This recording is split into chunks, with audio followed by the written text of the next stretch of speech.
नमस्कार, आप देख रहे हैं सीके सच तक। आपको बता दूं इस समय हूँ जनपद मऊ में। आपको बता दूं आज हमारी खास बातचीत हो रही है अश्विनी सिंह से। जो इस समय आपको मालूम होगा कि वाराणसी में एक छितौना गांव में बहुत ही दर्दनाक घटना हुआ और उसमें घटना को लेकर राजभर और ठाकुर की जो समाज है, दोनों समाज के बीच में इतना मतलब घटना को लेकर बढ़ गया कि वहाँ बहुत से हर पार्टी को कहा जाए तो हर पार्टी के नेता वहाँ पहुंचे और अपने तरफ से जो उनका हुआ वो किए। लेकिन हम आज जानेंगे अश्विनी सिंह जी से उसके बारे में। सबसे पहले तो सीके सच तक चैनल में आपका स्वागत है। आपके सभी दर्शकों को नमस्कार। जी, आज जो एक मामला चल रहा है जो वाराणसी छितौना गांव में जो ठाकुर बनाम राजभर, उस पर आप क्या कहना चाहेंगे? देखिए, सबसे पहले तो हम ये कहना चाहेंगे कि ठाकुर राजभर मत कहिए।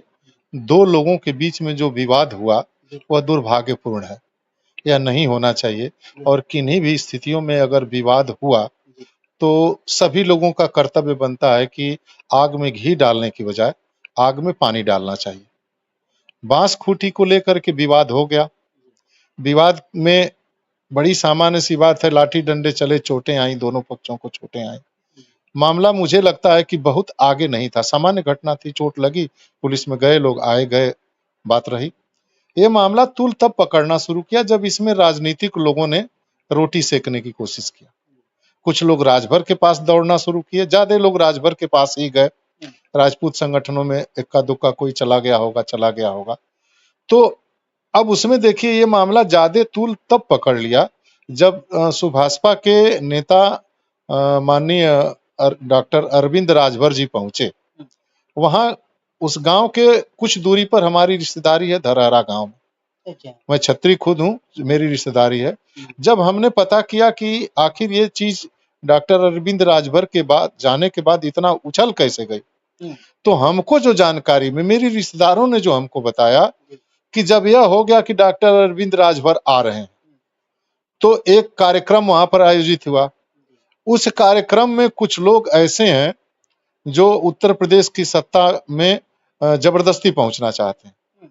उस बिरादरी के लोगों ने जो है पीला गमछा लगा करके उस कार्यक्रम में जो है अपने को स्थापित किए और जब कार्यक्रम शुरू हुआ तो करणी सेना को गाली देना, छत्री को गाली देना और इस तरह से उनका काम ही ये था कि राजपूतों में और राजभरों में कस के विवाद हो और जब विवाद हो तो इसका लाभ हमको मिले। और उन लोगों ने जानबूझ करके इस छत्री को और करणी सेना को गाली देना शुरू किया। उनका उद्देश्य एकमात्र यह था कि इस दोनों बिरादरी के बीच में विवाद हो। इस चीज को, किसी को गाली देने को मैं डॉक्टर अरविंद राजभर से भी वाकिफ हूँ।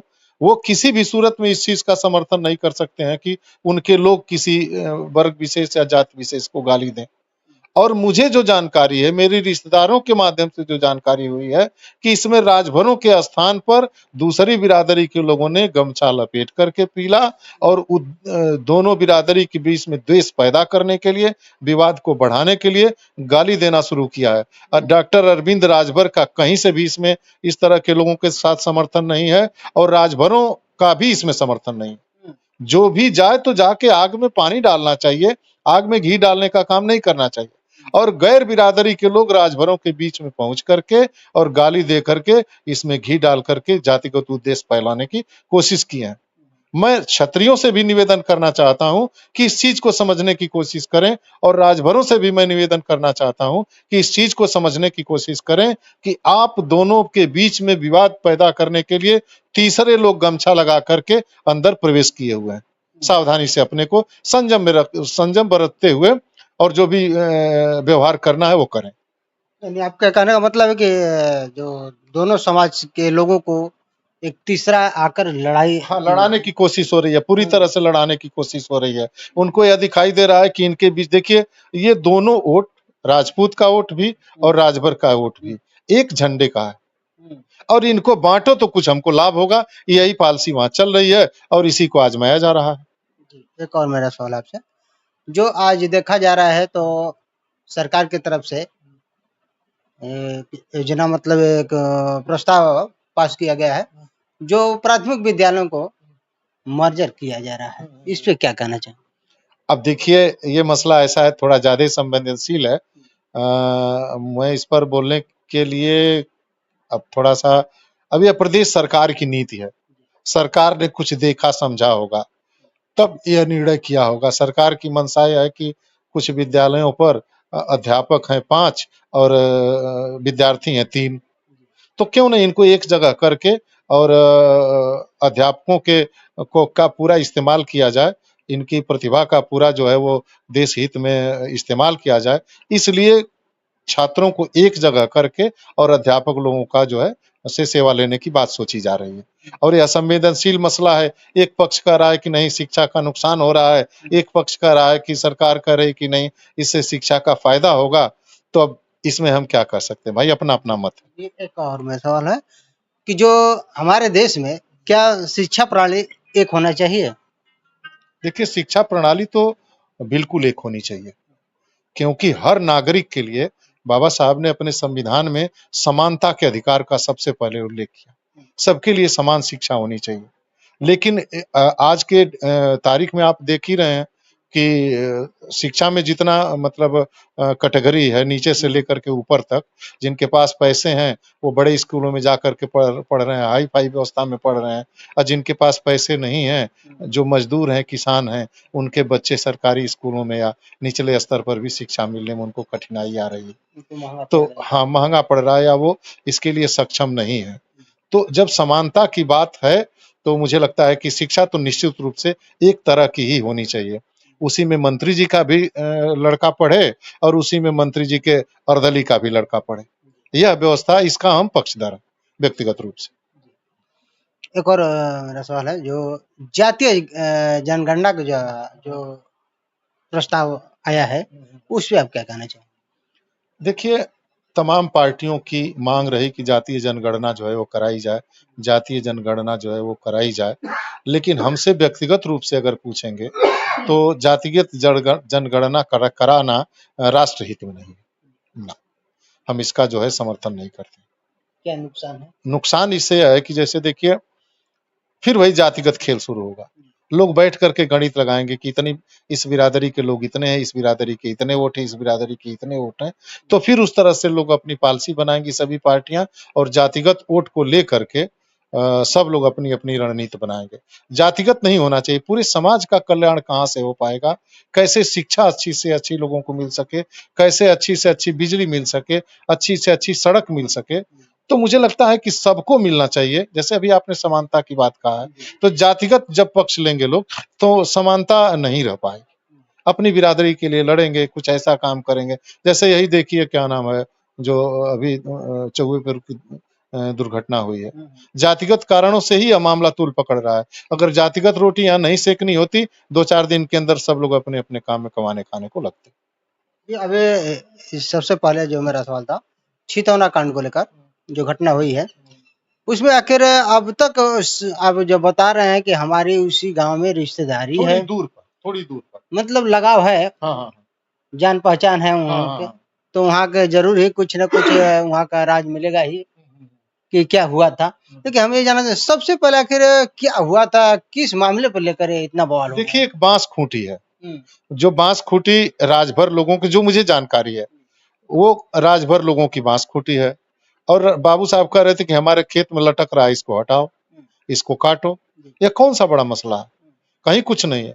लेकिन कभी-कभी आप सुने होंगे कि एक बँटवारे में एक बटुली को लेकर के इतने मर्डर हो गए।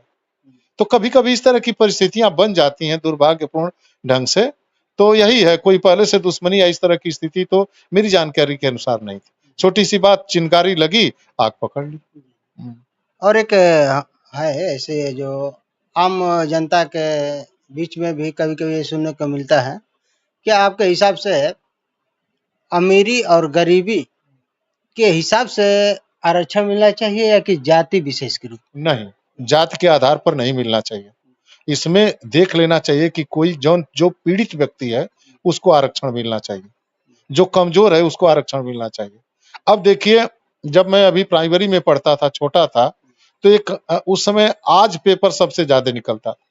आज पेपर में तस्वीर के साथ आया था, एक पुलिस अधीक्षक के बच्चे की फीस थी 21 पैसे और जो उनका अर्दली था, ब्राह्मण था, उसकी फीस थी 8 रुपया। वह घटना मुझे याद है। तो गरीबी किसी जात की नहीं होती है। गरीबी जो है वो ईश्वर द्वारा दिया गया है या परिस्थिति बस जो भी है। तो मुझे लगता है कि आर्थिक रूप से आरक्षण होना चाहिए। जाति ये बताइए, बहुत सी जाति अभी मुझे लगता है कि आप अपने चैनल पर कितना समय हमको देंगे। जिस गांव में कहीं चले जाइए, हर बिरादरी के लोग कुछ बहुत अमीर हो चुके हैं। जो बिरादरी आरक्षण, जिसे यादव समाज को मैं कहना चाहता हूँ, ये समाज में काफी इनकी प्रगति हो चुकी है, आप जा करके देख लीजिए। लेकिन जो जातिगत माने आधार पर आरक्षण मिलता है, ये बाकी के इससे राजभर है, नोनिया है, कुम्हार है, लोहार है या पिछड़ी जात के जितने लोग हैं, उनको आरक्षण का लाभ नहीं मिल पा रहा। तो कुछ जातियां जो आरक्षण लेकर के संपन्न हो चुकी हैं, उनको आरक्षण कैटेगरी से बाहर भी करना चाहिए। पिछड़ी जात में आप देख लीजिए, जितने लोग हैं, सरकारी आंकड़ा उठा करके देख लीजिए, एक बिरादरी के लोग पिछड़ी जात के 70 से 80% घुसे हुए हैं और 20% में अन्य बिरादरी के लोग हैं। तो मुझे लगता है कि यह ठीक नहीं है ना। गरीबी देख करके आरक्षण मिलना चाहिए, सहयोग मिलना चाहिए। यह मेरी व्यक्तिगत माने मेरी सोच। आप हमारे चैनल में समय दिए, इसके लिए आपका बहुत बहुत धन्यवाद। आप सभी दर्शकों को नमस्कार, आपको भी धन्यवाद। अभी आप लोगों ने देखा, जो इस समय जनपद मऊ में हूँ और इस समय हमारी खास बातचीत हो रही थी अश्विनी सिंह जी से, जो इस समय आपको छितौना जो वाराणसी में पड़ता है और बहुत ये मामला तुल पकड़ा था। और अश्विनी सिंह जो हैं, इनका वहीं पे रिश्तेदारी है। क्या वजह थी, क्यों ऐसा मामला पकड़ लिया तुल, सब वीडियो में आपको अपने विचारों के माध्यम से बताया। आगे आप लोगों की क्या राय है, कमेंट बॉक्स में जरूर बताएं। Reporting bye CK Bhardwaj, Uttar Pradesh.